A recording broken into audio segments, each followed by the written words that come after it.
Have you ever wondered what life was like a century ago? Imagine a world without smartphones, computers, or even reliable electricity. A world where transportation meant horse-drawn carriages, communication relied on letters, and families gathered around the radio for entertainment.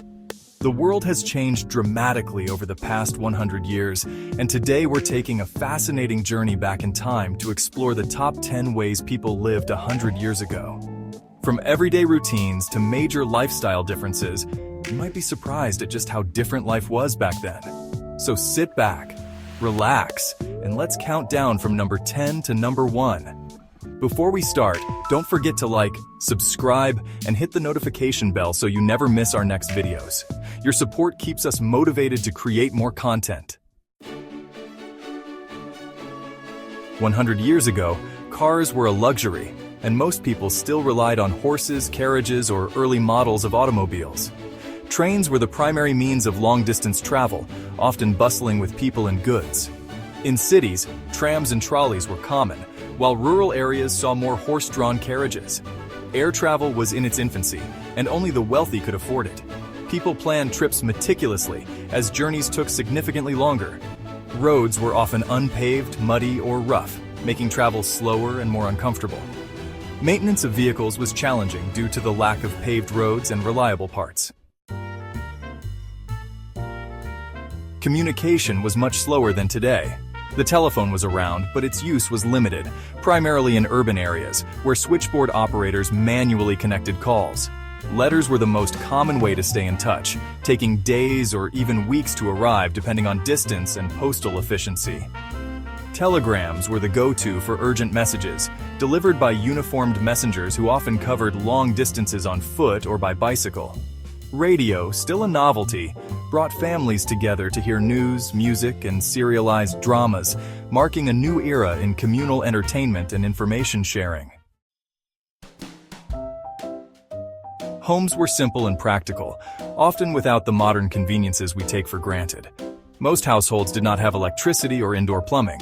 Cooking was done on wood or coal stoves, and heating relied on fireplaces or cast iron stoves. Washing clothes was a laborious process involving manual scrubbing and hand-cranked wringers.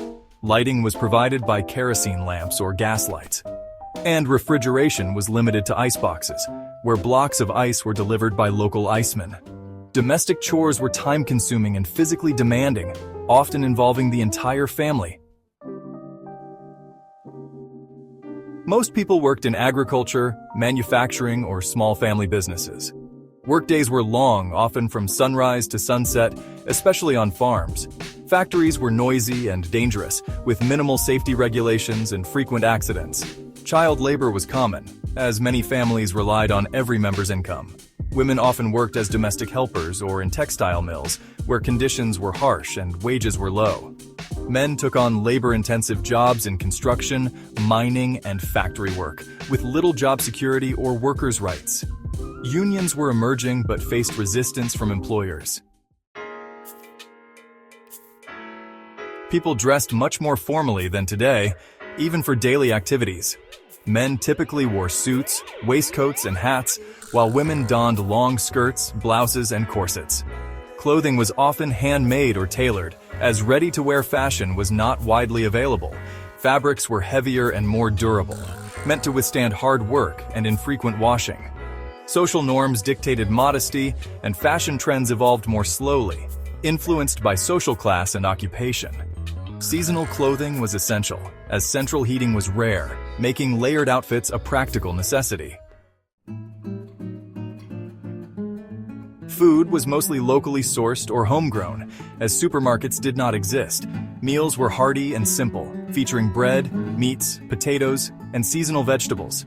Preserving food was essential, using methods like canning, salting, and smoking. Eating out was rare, typically reserved for special occasions at small local eateries. Cooking was a labor-intensive daily task, often centered around a family meal at the dinner table. Food scarcity was common, especially during harsh winters, and people often relied on preserved goods to get through tough times.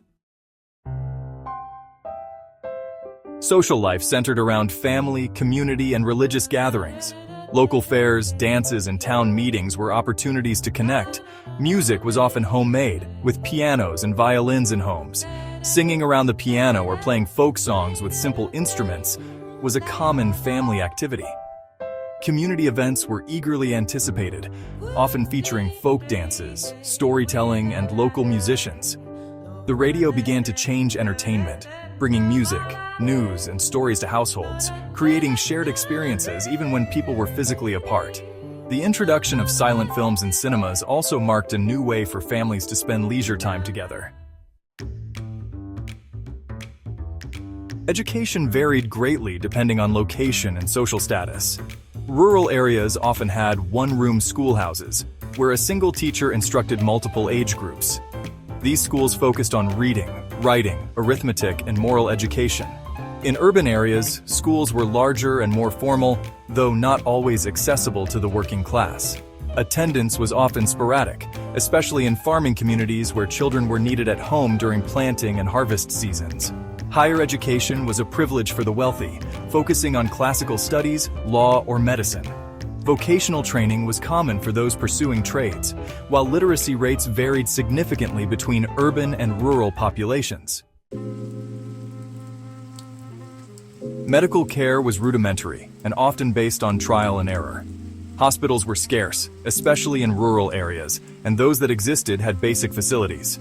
Doctors made house calls with limited tools and often relied on homemade remedies or simple treatments. Infectious diseases were rampant and vaccines were not widely available. Hygiene practices were minimal, leading to frequent outbreaks of diseases like influenza, typhoid, and tuberculosis. Home remedies were passed down through generations, and people often relied on herbal treatments and folklore to manage illnesses. Mental health was poorly understood, and conditions were often untreated or stigmatized.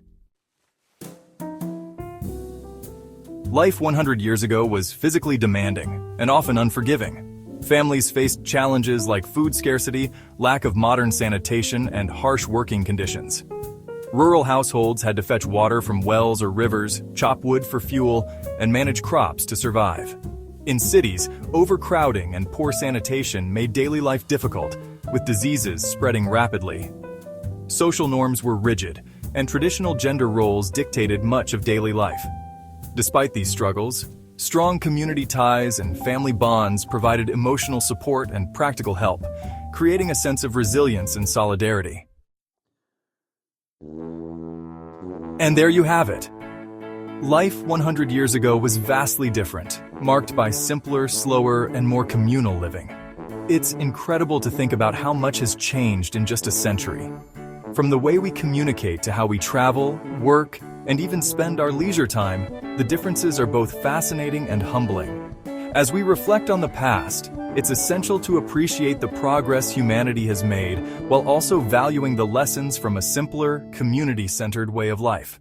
Let us know in the comments which of these aspects surprised you the most, or if you would like us to cover more historical topics.